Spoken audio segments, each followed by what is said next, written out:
স্বমহিমায় অভিষেক বন্দ্যোপাধ্যায় ব্রিগেডের পরিকল্পনা থেকে প্রার্থী তালিকা, দলে যোগদান করানো থেকে ভোটের মুখে প্রচারের সুর বেঁধে দেওয়া, সবেতেই নাকি চেনা ছন্দে ফিরেছেন অভিষেক বন্দ্যোপাধ্যায়। ফলে দলের রাশ কি আবারও সেনাপতি অভিষেক বন্দ্যোপাধ্যায়ের হাতে চলে যাচ্ছে? এই প্রশ্ন এখন জোড়াফুল জনতার চোখে মুখে। দলের অন্দরে নবীন প্রবীণ দ্বন্দ্বের আবহ কাটিয়ে আবারও সেনাপতি ভূমিকায় দলের সেকেন্ড ইন কমান্ড, এমনই বলছে একাংশের তৃণমূলীরা। প্রধানমন্ত্রী নরেন্দ্র মোদীর বারবার বঙ্গ সফরে আসা নিয়ে প্রশ্ন তুলে দিলেন প্রদেশ কংগ্রেস সভাপতি অধীর রঞ্জন চৌধুরী। শনিবার শিলিগুড়িতে চতুর্থবার এসেছেন প্রধানমন্ত্রী। তার আগে আরামবাগ, বারাসাত, কৃষ্ণনগরে সভা করে গিয়েছেন। এবারে শিলিগুড়ির সভা নিয়ে খোঁচা দিয়েছেন বহরমপুরের সাংসদ।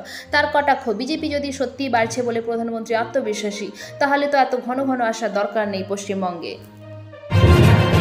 লোকসভা নির্বাচনের আগে অস্বস্তি কাটছে না লালু প্রসাদ যাদবের। আরজেডির শাসনকালে বিহারে একের পর এক দুর্নীতির অভিযোগ উঠেছিল। সেই সব মামলা এখনও জারি রয়েছে কেন্দ্রীয় এজেন্সির অভিযান। এবার আরজেডি সুপ্রিমো লালু প্রসাদ যাদবের ঘনিষ্ঠ সুভাষ যাদবের বাড়িতে তল্লাশি অভিযানে কেন্দ্রীয় তদন্তকারী সংস্থা ইডি। শনিবার সুভাষ যাদবের বাড়িসহ তার 7টি ঠিকানায় তল্লাশি অভিযানে ইডি আধিকারিকরা। লোকসভা ভোটের ঠিক আগে আগে বিরাট অস্বস্তিতে কংগ্রেস। কর বাকি থাকার অভিযোগে শতাব্দী প্রাচীন রাজনৈতিক দলকে যে জরিমানা করেছিল আয়কর বিভাগ, সেই জরিমানা বহাল রাখল এই সংক্রান্ত অ্যাপিল ট্রাইব্যুনাল। যদিও এই সিদ্ধান্তের প্রতিবাদে হাইকোর্টের দ্বারস্থ হতে চলেছে হাত শিবির।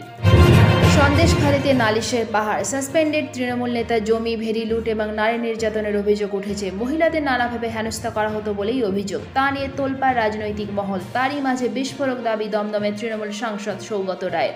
তার দাবি, সন্দেশখালীতে মহিলাদের উপর কোনো অত্যাচার হয়নি, অত্যাচারের কোনো প্রমাণ নেই। No vote to Trinamool, Narendra মোদীর মঞ্চ থেকে লড়াইয়ের ডাক অভিজিৎ গঙ্গোপাধ্যায়। শিলিগুড়ির সভা থেকে তৃণমূলের বিদায় ঘণ্টা বাজানোর বার্তা দিলেন তিনি। তার বক্তব্য, 2024 সালে বাংলার বুক থেকে তৃণমূলকে একটাও ভোট নয়, নো ভোট টু তৃণমূল। তাদের বুঝিয়ে দিতে হবে পশ্চিমবাংলায় তারা আর থাকতে পারবে না। এই ভোট থেকেই বুঝিয়ে দিতে হবে 2026 সালে তাদের বিদায় আসন্ন।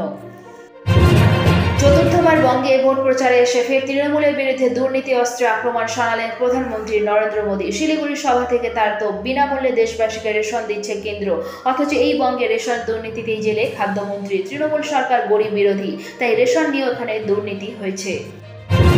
শিওরি লোকসভা নির্বাচন, তার আগে বাংলা জুড়ে কার্যত কার্পেট বম্বিং করছেন প্রধানমন্ত্রী নরেন্দ্র মোদী। মাত্র 9 দিনে 4 সভা করেছেন তিনি। শনিবার তার সভাস্থল ছিল বিজেপির শক্তঘাটি চা বলার। চা শ্রমিকদের চা বলার প্রণাম। উত্তরের প্রথম সভায় বাংলায় ভাষণ শুরু নরেন্দ্র মোদীর। ফের বাংলা আবেগ উস্কে দিলেন প্রধানমন্ত্রী নরেন্দ্র মোদী। ব্রিগেডে জনগর্জন সভার আগে বিজেপি বিরোধী গর্জনের ভিডিও প্রকাশ করল তৃণমূল। মাত্র 33 সেকেন্ডের এই ভিডিওতে ক্ষমতাসীন বিজেপিকে ব্রিটিশ অত্যাচারী শাসকের সঙ্গে তুলনা করেছে ভাসফুল শিবির। আবহাওয়ার পূর্বাভাস। হাওয়া অফিস জানিয়েছে, দক্ষিণের জেলাগুলিতে আগামী কয়েকদিনে সকালের দিকে তাপমাত্রা 2 থেকে 3 ডিগ্রি বৃদ্ধি পাবে। উত্তরবঙ্গেও তাপমাত্রা বাড়বে 3 ডিগ্রির কাছাকাছি। আপাতত রাজ্যের কোথাও বৃষ্টির সম্ভাবনা নেই, সর্বত্র আবহাওয়া শুকনো থাকবে। আজ দিনে কলকাতায় আকাশ মূলত পরিষ্কার থাকবে বলে জানিয়েছে হাওয়া অফিস। বসন্তের শুরুটা হয়েছিল অকাল বর্ষণ দিন। চলতি সপ্তাহের শুরুতে কলকাতা সহ দক্ষিণবঙ্গের একাধিক জেলায় বজ্রবিদ্যুৎ সহ বৃষ্টির পূর্বাভাস দেওয়া হয়েছিল। সেই সময় হাওয়া অফিস জানিয়েছিল, বঙ্গোপসাগরের উপর থেকে প্রচুর পরিমাণে জলীয় বাষ্প গাঙ্গেয় বঙ্গে প্রবেশ করেছে। সেই কারণে অসময়ে বৃষ্টির অনুকূল পরিস্থিতি তৈরি হয়েছে।